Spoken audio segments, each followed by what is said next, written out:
Let's return to our main story now. Donald Trump has become the first US president, former or serving, to be convicted at a criminal trial. Late last night, a jury returned a unanimous verdict, finding Mr. Trump guilty on 34 charges of falsifying business records. He is due to be sentenced on July the 11th. This is what Mr. Trump had to say as he left court. This was a rigged, disgraceful trial. The real verdict is going to be November 5th by the people. And they know what happened here, and everybody knows what happened here. You have a Soros-backed DA and the whole thing. We didn't do a thing wrong. I'm a very innocent man, and it's okay. I'm fighting for our country. I'm fighting for our Constitution. Our whole country is being rigged right now. This was done by the Biden administration in order to wound or hurt an opponent, a political opponent. And I think it's just a disgrace. And we'll keep fighting. We'll fight till the end and we'll win, because our country's gone to hell. We don't have the same country anymore. We have a divided mess. Well, Manhattan's District Attorney Alvin Bragg, the man who brought the charges against Donald Trump, insisted he and his team treated this case the same way they would any other. I did my job. Our job is to follow the facts and the law without fear or favor. And that's exactly what we did here. And the only voice that matters is the voice of the jury, and the jury has spoken. This verdict comes as Donald Trump campaigns to defeat Joe Biden in November's presidential election. A spokesperson for President Biden and Vice President Kamala Harris released this statement in response. Mr. Trump mistakenly believed he would never face consequences for breaking the law. They urged Americans to vote for Biden in the U.S. presidential election, saying, convicted felon or not, Trump will be the Republican nominee for president. Some of those planning to vote shared their reactions to the guilty verdict.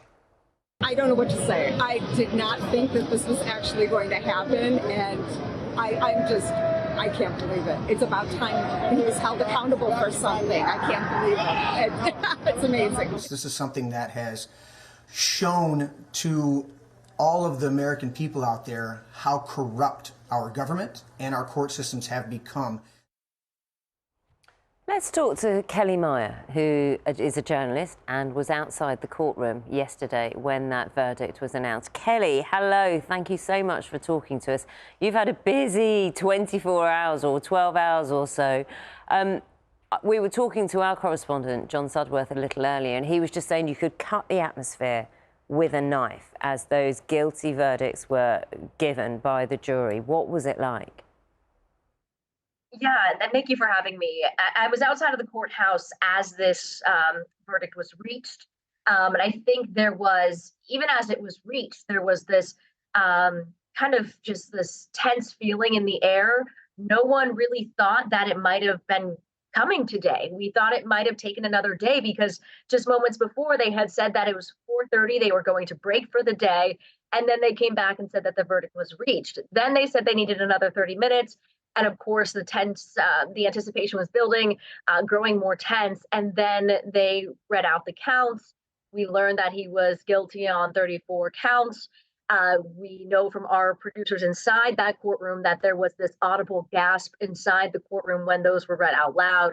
The former president, they said, remained emotionless, didn't have a reaction really, but his face was turning a bit red.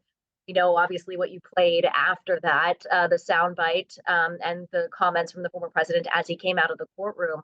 But I think it was definitely a shock for many. And I think it was a bit of a surprise for those inside. And I think outside as well, following that, there was some tense moments between Trump supporters and those who were in support of the verdict.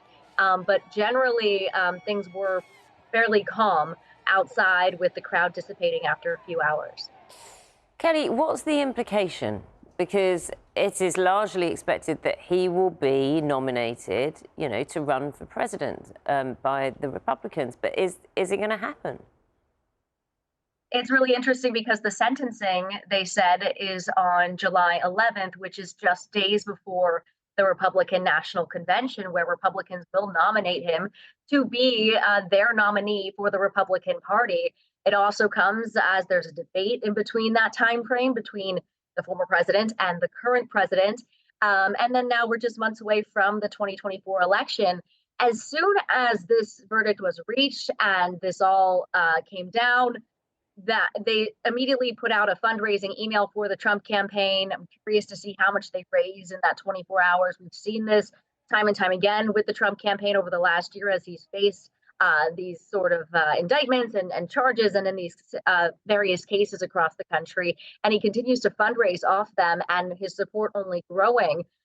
There were actually some folks outside pro-Trump supporters talking and taunting to those who were supporting the verdict, saying, and I quote, that he just won the election. They feel as though this verdict means that the former president will be the president come November because of the charges he is facing now.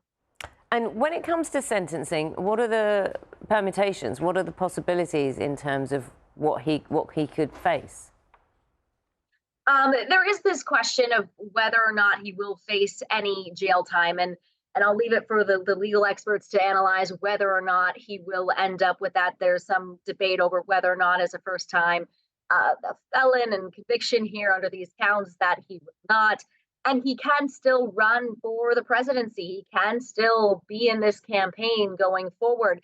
There's also talk tonight, as I'm seeing on Twitter, comments that he should be pardoned by President Biden of these counts. We heard that from some of the political commentators. That seems unlikely that President Biden would do that, as we're seeing the reaction from President Biden and his campaign saying that, this is tonight the rule of law, basically came out here and shined through, and we really won't comment any further than that. The campaign for him certainly begins because didn't an email go out straight away asking for fundraising?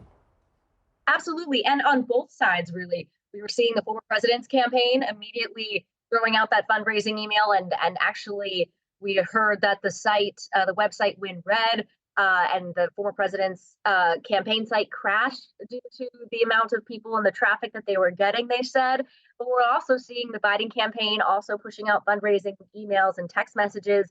The DCCC, a fundraising arm there, also campaigning off of this. So it really is this push that we're seeing on both sides of the aisle tonight as well.